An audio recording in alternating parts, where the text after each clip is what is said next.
देखिए new topic है हमारा ड्रिफ्ट वेलोसिटी।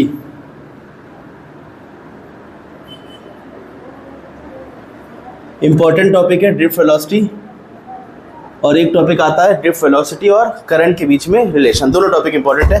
तो पहले समझते हैं कि ड्रिफ्ट वेलोसिटी क्या है। जो भी आपके पास अगर कंडक्टर्स होते हैं, कंडक्टर्स के पास नंबर ऑफ फ्री इलेक्ट्रॉन्स बहुत ज़्यादा होते हैं।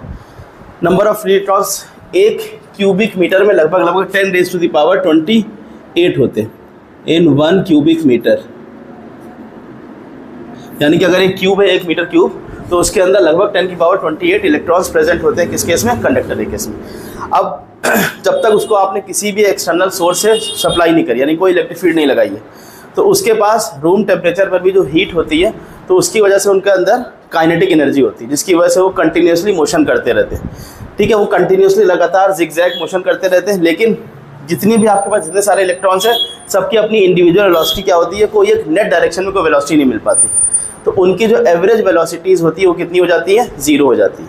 तो इसी वजह से इलेक्ट्रॉन्स इतने होने के बाद भी हम अगर कोई कंडक्टर लेकर के आए, मान लीजिए आयरन का कोई मटेरियल लाए, तो हमें करंट नहीं लगाएगा वो, जब तक हम उस पर कोई इलेक्ट्रिक फील्ड नहीं अप्लाई करेंगे, यानी कोई ना कोई बैटरी कनेक्ट नहीं करेंगे या उसके अंदर कोई सोर्स हम प्रोवाइड नहीं करेंगे उसके अंदर इलेक्ट्रिक फील्ड का। ठीक है, तो यहाँ पर क्या है, जितने भी इलेक्ट्रॉन्स होते हैं वो रैंडम डायरेक्शन में, कोई इधर जा रहा है, कोई इस तरफ जा रहा है। मान लीजिए हमारा कोई एक कंडक्टर लेकर के आए, अभी इसके अंदर हमने किसी तरह की कोई एक्सटर्नल फील्ड अप्लाई नहीं करी है, तो जितने भी इलेक्ट्रॉन्स हैं सबके डायरेक्शन आपके रैंडम है। तो इनका जो नेट मोशन होता है, तो उसकी वैल्यू कितनी आ जाती है? 0 आ जाती है। मान लेते हैं कि इनके पास जो इंडिविजुअल्स वेलोसिटी है, इलेक्ट्रॉन 1 की वेलोसिटी u1 है, इलेक्ट्रॉन 2 की वेलोसिटी u2 है, 3 की u3 एंड सो, और n नंबर का जो इलेक्ट्रॉन है उसकी वेलोसिटी un। तो इनकी जो वेलोसिटी का एवरेज आता है, u एवरेज, वो कितना होगा? u1 plus u2 plus u3 and so on plus un। Number of electrons मान लेते हैं n है, इनकी वैल्यू कितनी होगी? 0 होगी।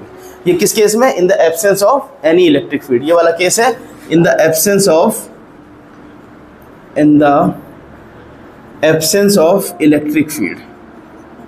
अभी आपने कोई इलेक्ट्रिक फील्ड अप्लाई नहीं करी है। अब जब हम इलेक्ट्रिक फील्ड अप्लाई करेंगे, तो उस केस में हमारे पास क्या होगा? इलेक्ट्रिक फील्ड जैसे ही अप्लाई होगी, इलेक्ट्रॉन का फ्लो, इलेक्ट्रॉन पे एक इलेक्ट्रोस्टैटिक फोर्स लगेगा, उस फोर्स का डायरेक्शन किधर होगा? इलेक्ट्रिक फील्ड अफेक्टेड पर क्या है? इलेक्ट्रिक फील्ड के अंदर अगर हम किसी भी पॉजिटिव या किसी भी नेगेटिव चार्ज को रखते हैं, तो वो एक इलेक्ट्रोस्टैटिक फोर्स एक्सपीरियंस करता है। उसका डायरेक्शन किधर होता था? पॉजिटिव चार्ज के लिए किधर होता था? In the direction of electric field, और नेगेटिव के लिए opposite to the direction of electric field होता था। अब चूंकि इलेक्ट्रॉन के पास चार्ज कौन सा है? नेगेटिव चार्ज है, तो इलेक्ट्रॉन एक फोर्स फील करेगा, उसका डायरेक्शन किधर होगा? जिस डायरेक्शन की इलेक्ट्रिक फील्ड होगी उसके अपोजिट डायरेक्शन में। अब इस केस में मान लेते हैं, ये तो पहला केस है कि जहाँ पर हम ये मान के चल रहे हैं कोई इलेक्ट्रिक फील्ड अभी करंट उसको अप्लाई नहीं करी गई। अब मान लेते हैं इलेक्ट्रिक फील्ड अप्लाई करते हैं। सेम कंडक्टर है, अब इसको किसी सोर्स से हमने कनेक्ट कर दिया, कोई बैटरी लगा दी, कोई सेल लगा दिया, जिसकी वजह से जो पोटेंशियल डेवलप हुआ और इलेक्ट्रिक फील्ड डेवलप। मान लेते हैं इलेक्ट्रिक फील्ड डायरेक्शन इस तरफ आ रहा है। अब क्योंकि इलेक्ट्रॉन के पास चार्ज नेगेटिव है, तो वो एक इलेक्ट्रोस्टैटिक फोर्स एक्सपीरियंस करेगा, जिसका डायरेक्शन किधर होगा? इस इलेक्ट्रिक फील्ड के अपोजिट डायरेक्शन में। ठीक है, इस इलेक्ट्रिक फील्ड के अपोजिट डायरेक्शन में इनका इलेक्ट्रोस्टैटिक फोर्स एक्सपीरियंस करेगा, और इनका जो एक्सेलरेशन आएगा, अगर हमें वो कैलकुलेट करना हो, तो ए बराबर क्या होगा? F/m होता है। ठीक है, मास ऑफ इलेक्ट्रॉन एक हो गया, और F आपका इलेक्ट्रोस्टैटिक फोर्स, और ए आपका जो एक्सेलरेशन। अब F की वैल्यू किसके बराबर आ जाएगी? Charge into electric field, QE के बराबर होता है फोर्स, Q इंटू E/m। और Q कौन सा चार्ज है? एक इलेक्ट्रॉन, तो इलेक्ट्रॉन पर नेगेटिव चार्ज है, मान लेते हैं -E/m। तो ये इनको एक एक्सेलरेशन मिलना शुरू होगा एक ऐसे ही इलेक्ट्रॉन को। अब जैसे ही आपने इलेक्ट्रिक फील्ड अप्लाई करी, मान लेते हैं किसी सिंगल इलेक्ट्रॉन को पकड़ते हैं, तो एक सिंगल इलेक्ट्रॉन क्या होगा? वो एक्सेलरेट होगा, लेकिन जैसे ही एक्सेलरेट होगा, जैसे ही आगे चलेगा, फौरन उसका कोई पॉजिटिव आयन रास्ते में उसको मिला। मान लेते हैं यहाँ पर पॉजिटिव आयन रखें जो अपनी पोजिशन पर वाइब्रेट कर रहे हैं, तो जैसे ही वो चला था, फौरन ही वो कोलाइड कर गया, मतलब उसका कोलिजन हो गया पॉजिटिव आयन से, या रास्ते में जो और इलेक्ट्रॉन्स थे उनके साथ कोलिजन होना शुरू हो गया। जैसे ही कोलिजन हुआ, तो वेलोसिटी जो इंक्रीज करी थी वो सडनली 0 हो गई। अब लेकिन एक्सटर्नल सप्लाई तो आपने दे रखी है, वो जैसे 0 हुई थी, फिर से उस पर इलेक्ट्रोस्टैटिक फोर्स लगा, फिर से उसने मोशन पकड़ा, जैसे ही एक्सेलरेशन हुआ फिर से उसके लिए, यानी कि ये प्रोसेस चलता रहता।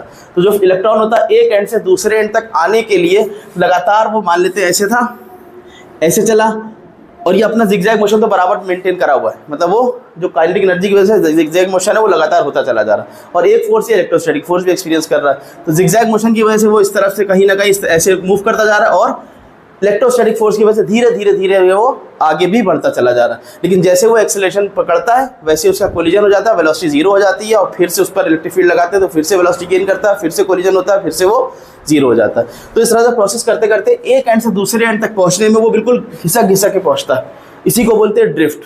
ठीक है, तो एक एंड से दूसरे, अब ये जो ड्रिफ्ट वेलोसिटी होती है इस तरह से n नंबर ऑफ इलेक्ट्रॉन्स है, सारे ही इलेक्ट्रॉन्स मान लीजिए ऐसे कोई चला, फिर कोई इस तरह से आया, ऐसे चला और यहाँ तक कहीं पहुँच रहा है, n नंबर ऑफ इलेक्ट्रॉन्स की अगर हम एवरेज वेलोसिटी कैलकुलेट कर लें तो यही वेलोसिटी हमारी क्या कहलाती है, ड्रिफ्ट वेलोसिटी कहलाती है। क्लियर है?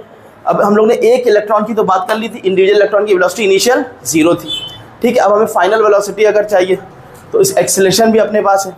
अब उसके बाद यहाँ पर हमारे पास जो कोलिजन हो रहा है, कोलिजन का मान लेते हैं टाइम उसको लग रहा है टाउ 1, उसका टाइम ले रहे हैं। पहले इलेक्ट्रॉन को जो कोलिजन हुआ उसके बीच में जो टाइम लगा वो टाउ 1 है। ठीक है, इस तरह दूसरा इलेक्ट्रॉन उसका टाउ 2, फिर तीसरा टाउ 3, इस तरह से इसका जो एवरेज निकल के आएगा उसको हम लोग टाउ कह रहे हैं, tau 1 plus tau 2 and so on tau n तक। ये जो एवरेज आपने निकाला इसी को बोलते हैं रिलैक्सेशन टाइम। ये दो सक्सेसिव कोलिजन्स के बीच का टाइम है, मतलब इलेक्ट्रॉन को आपने एक्सीलरेट किया, जैसे ही चला, अभी कोलिजन नहीं हुआ, मान लीजिए 10⁻⁻14 सेकंड का ड्यूरेशन रहता है ऑन एन एवरेज, तो वो थोड़ा चला, जब तक उसका कोलिजन नहीं हुआ उसके बीच का जो टाइम है जहाँ पर बिना कोलिजन के वो चल रहा था, उसका एवरेज जो टाइम होगा, एक इलेक्ट्रॉन का, दूसरे इलेक्ट्रॉन का, तीसरे इलेक्ट्रॉन, सब इलेक्ट्रॉन्स का हमने एवरेज टाइम निकाल लिया, वो एवरेज टाइम हमारा क्या कहलाता है, रिलैक्सेशन टाइम कहलाता है, एवरेज रिलैक्सेशन टाइम। ठीक है, अब हमारे पास मान लीजिए पहला इलेक्ट्रॉन जो कि u1 वेलोसिटी से जिगजैग मोशन कर रहा था, उसको जब हमें एक्सेलरेशन दिया, एक्सटर्नल फील्ड अप्लाई करके, a की वैल्यू कितनी आई, -e/m आ गई, तो इस वेलोसिटी किस वेलोसिटी से मूव किया, मान लेते हैं v1 से मूव किया, तो v1 की वैल्यू आप निकाल सकते हैं, v बराबर, फॉर्मूला आपने पढ़ा है, v = u + at, तो v1 = u1 plus acceleration a है, ये टाउ 1 आ गया। इस तरह से जो सेकेंड इलेक्ट्रॉन होगा उसकी वैल्यू हमारे पास ये आ जाएगी, इसी तरह से जो थर्ड इलेक्ट्रॉन होगा उसकी वेलोसिटी हमारे पास ये आ जाएगी। इसी तरह से हम n नंबर ऑफ इलेक्ट्रॉन्स की वेलोसिटीज़ निकाल सकते हैं। यहाँ तक चीज़ें क्लियर? अब इसके बाद हमें चाहिए ड्रिफ्ट वेलोसिटी। ड्रिफ्ट वेलोसिटी क्या होती है, इन वेलोसिटीज़ का एवरेज, तो जिसको हम ड्रिफ्ट वेलोसिटी बोल रहे हैं vd से, तो यानी कि v1 + v2 + v3 and so on vn, इनका निकाल लिया आपने एवरेज। ये जो एवरेज आया वेलोसिटीज का, इसी को ही बोला जा रहा है ड्रिफ्ट वेलोसिटी। तो ड्रिफ्ट वेलोसिटी की वैल्यू फाइंड कर लेते हैं। तो v1 की value u1 plus a tau 1 plus v2 की value u2 plus a tau 2 and so on, और nth वाला जो आखिरी वाला आपका नंबर ऑफ इलेक्ट्रॉन्स है जिसका vn वेलोसिटी, उसकी वेलोसिटी कितनी आ जाएगी, un plus a tau n divided by small n। अब u1 u2 un को एक साथ ले लेते हैं, इसको हमने एक साथ लिख लिया, u1 plus u2 plus un, denominator में हमारे पास स्मॉल n आ चुका है। इसी तरह से एक्सेलरेशन कॉमन ले लीजिए, तो tau 1 plus tau 2 plus tau 3 tau n divided by n, इस तरह से लिख सकते हैं। अब ये वैल्यू क्या है, इनिशियल वेलोसिटीज़ का सम डिवाइडेड बाई n, ये आपकी एवरेज वेलोसिटी आ गई, और एवरेज वेलोसिटी कितनी होती है, 0 के बराबर होती है। क्लियर? इसका मतलब इसको लिख सकते हैं 0 प्लस a, और ये क्या चीज़ है, ये एवरेज रिलैक्सेशन टाइम आ चुका है, जिसको हम लोग टाउ एवरेज लिख रहे थे, या सिर्फ टाउ से लिख सकते हैं, तो ये बन गया a टाउ। ये हमारे पास vd, यानी कि जो ड्रिफ्ट वेलोसिटी के फॉर्मूला आया वो यहाँ पर लिख दे रहे हैं। इंपॉर्टेंट है बहुत, ये ड्रिफ्ट वेलोसिटी आपके पास आ गया a टाइम्स टाउ। क्लियर? अब इसमें अगर a की वैल्यू प्लेस करना चाहे तो a की वैल्यू प्लेस कर देंगे, तो हमारे पास ड्रिफ्ट वेलोसिटी का फॉर्मूला मिल जाएगा। a की वैल्यू कितनी थी, -e कैपिटल E/m, a की वैल्यू आपने प्लेस कर दी, -e × e m tau, denominator में क्या है, सॉरी डिनोमिनेटर m है,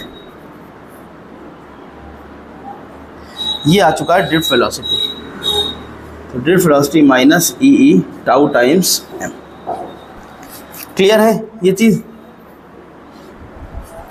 ड्रिफ्ट वेलोसिटी समझ में आ गया। ड्रिफ्ट वेलोसिटी किसको बोल रहा है कि जब आपने कोई भी एक्सटर्नल सोर्स लगाया तो एक्सटर्नल सोर्स यानी कि जो इलेक्ट्रिक फील्ड है वो क्या करेगा, वो इलेक्ट्रोस्टैटिक फोर्स लगाएगा इलेक्ट्रॉन पर। उस इलेक्ट्रोस्टैटिक फोर्स की वजह से इलेक्ट्रॉन इलेक्ट्रिक फील्ड के अपोजिट डायरेक्शन में मूव करना शुरू होगा, लेकिन वो जैसे ही एक्सेलरेट कर रहा होगा वैसे ही उसका कोलिजन होगा। इतने सारे इलेक्ट्रॉन्स हैं, पॉजिटिव आयंस हैं, उनसे कोलिजन होना शुरू होगा, तो जैसे ही कोलिजन होगा उनकी वेलोसिटी घट के जीरो हो जाएगी। फिर इलेक्ट्रोस्टैटिक फील्ड आपने लगा रखी बाहर, फिर से वो फोर्स एक्सपीरियंस करेगा, जैसे ही फोर्स करेगा फिर से वो मूव करेगा, लेकिन फिर कोलिजन हो जाएगा। इस तरह से वो लड़ भिड़ के पहुंचेगा एक एंड से दूसरे एंड तक। तो उसकी जो वेलोसिटी होगी वो बिल्कुल ऐसे होगी, वो ड्रिफ्ट के फॉर्म में जाएगी। ड्रिफ्ट कहते हैं कि कहीं पर बहुत धीरे धीरे चलना। वैसे तो इलेक्ट्रॉन की जो वेलोसिटी होती है वो 10 की पावर 5 मीटर पर सेकंड तक रहती है, यहाँ पर जो रैंडम वेलोसिटी होती है उसकी वजह से, जो टेम्परेचर ड्रिफ्ट की वजह से आती है। लेकिन जो ड्रिफ्ट वेलोसिटी होती है लगभग वो 10 की पावर -4 मीटर पर सेकंड के फॉर्म में आती है।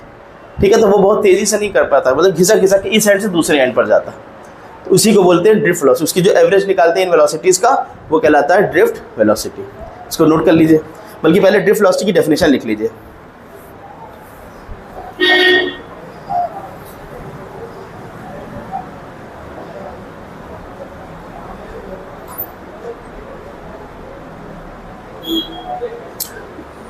Drift velocity may be defined as the drift velocity may be defined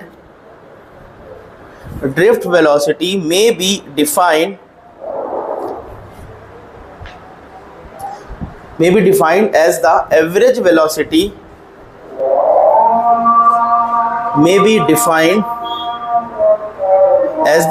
velocity gained by the free electrons of a conductor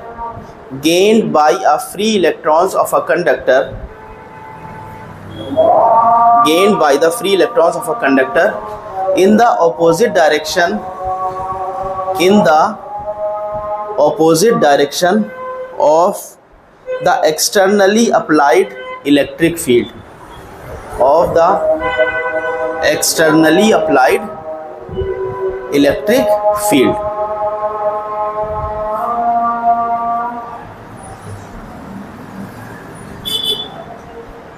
और जो रिलैक्सेशन टाइम होता है उसकी डेफिनेशन भी लिख लीजिए नेक्स्ट पैराग्राफ से। The average time between two successive collisions, the average time that elapses between two successive collision of an electron, the average time that elapses between two successive collisions of an electron is called relaxation time। और ये time का जो order आता है वो बहुत small 10⁻⁻14 second का, यानी कि इतनी ही देर इलेक्ट्रॉन जो आपस में कोलिजन नहीं हो रहा होता। 10⁻⁻14 सेकेंड में फिर से कोलिजन, फिर स्पीड बढ़ी, फिर कोलिजन, फिर स्पीड बढ़ी, फिर कोलिजन, इसलिए शॉर्ट ड्यूरेशन में कोलिजन हो रहा है। तो इसका जो ऑर्डर आता है रिलैक्सेशन टाइम का वो 10⁻⁻14 सेकेंड का ऑर्डर आता है। ठीक है, इसको नोट कर लीजिए। बाकी इसके बाद आपका ड्रिफ्ट वेलोसिटी और करंट के बीच में रिलेशन वही बहुत इंपॉर्टेंट है, नमाज के बाद उसको डिस्कस करेंगे। इसको नोट कर लीजिएगा।